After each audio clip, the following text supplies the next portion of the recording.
Hi everyone, welcome to AI in L&D and HR.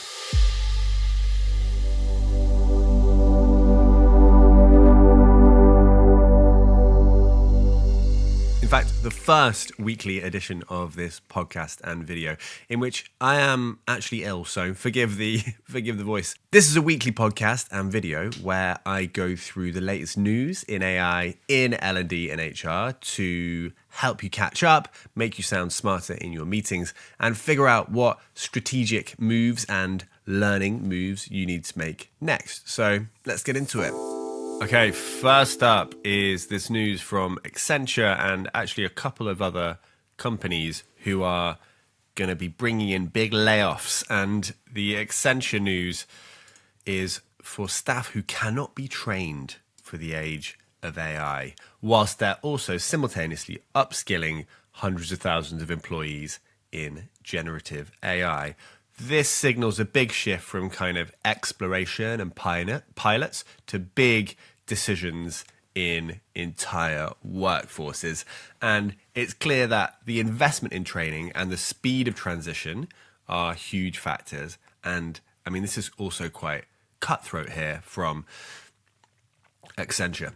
So what are the implications for L&D and HR? And for you as an individual? I mean, it's really to upskill, I suppose, as quickly as possible if you feel that your job is at risk from something like this and you work for a company like this. Next up, we've got quite an exciting piece of news. Sana, if anyone has played with that tool over the last few years, has just been acquired by Workday. So Workday, if anyone's used that LMS, is pretty woeful, to be honest. So an exciting and interesting development for them, bringing this kind of AI native learning platform into their own aging system. So it's clear that more AI is going to be living within this HRIS and LMS. And of course, Workday is the software of choice for massive companies because it kind of does everything to a certain level. So it remains to be seen what happens to Sana as they get kind of swallowed up by the beast here. But early whispers I've heard is that they're going to remain as a separate company for a while at least to stop that from happening. But we'll be following this one closely. Next up is a slightly sinister one.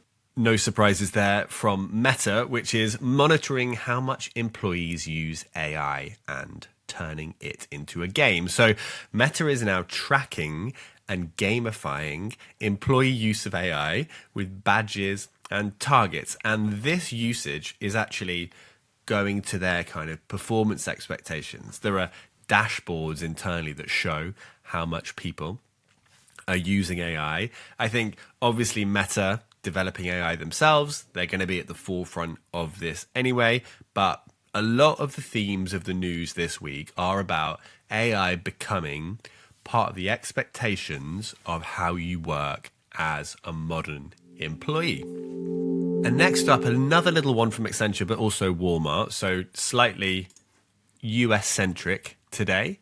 And I'm going to skip down to Walmart here, where they're saying that it's very clear AI is going to change literally every job. Walmart, interestingly, they are one of the largest employers in the world, over 1 million employees, and of course, also very focused on stuff that happens in the real world. So most of their employees are working in stores, working in distribution centers, but when their CEO says that AI is going to change literally every job, it's something to take note of.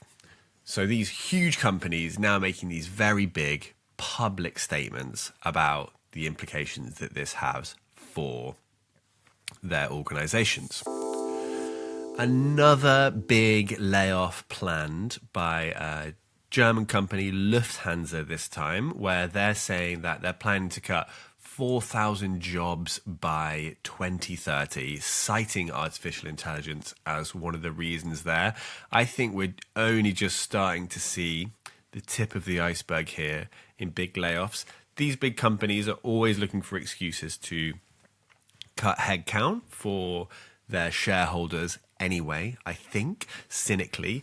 But the fact that they're now using AI as an excuse or a reason to do that is worrying and interesting in equal measure. So we'll follow that to see what happens there. Next up is the use of AI in hiring and how, of course, candidates are using AI in applying for jobs. And of course, employers are using AI to screen candidates. But what's happening is candidates are using AI to fake their identities, to inflate their credentials. It's incredibly easy now, especially with recent advances in image generation technology like Gemini Nano Banana model, which I can show you here.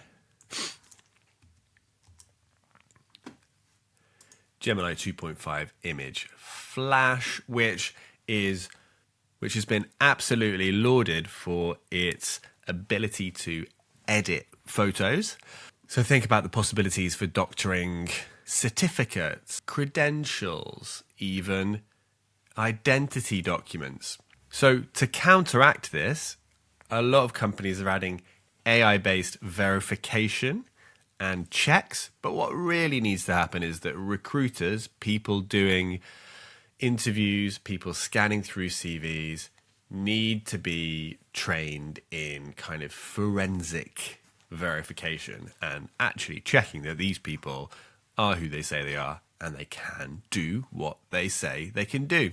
I think this whole theme around AI enabled job application is going to explode over the next couple of months. And explode, I don't mean get bigger. I mean in a bad way, because we've got people writing job applications with AI. We've got people screening job applications with AI.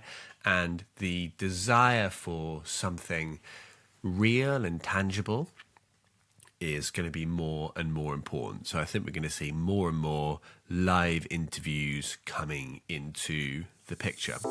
Next up is AI literacy in job descriptions being on the rise. So there's quite a few articles recently about how there's an increased demand for certification in AI, for people to prove their proficiency levels, and that this should span the tools they use, the judgment and decision making with AI, the data and context handling, and of course, ethical use for AI. So in L&D and HR, we're going to have to kind of define standards for these things. We're going to have to map skills to different jobs. We're going to have to understand what different levels look like, because this isn't a kind of traditional hierarchical process anymore, where the higher up you are in the chain, the better you need to be at AI. Everyone needs to be very good at it. It just manifests differently for different roles. And now we've been talking about agents for probably most of 2025, but most people haven't actually touched an agent, really. Most people are still working with chatbots. But what we're seeing now is that agents are starting to move into operations. So AI agents like this one that Deal has created are able to monitor schedules, find payroll anomalies, do actual compliance work as digital teammates. And the work here is shifting from people using chatbots and doing kind of manual work to the agents doing more of the work autonomously, with a human being in the loop to have oversight to make sure that it's doing what we need it to do. So there's going to be a lot more actual work with agents over the coming months. And with that, I think that's it for this week's AI in L&D and HR Weekly. I'll see you next Monday for another digest of the week's news. Have a good one.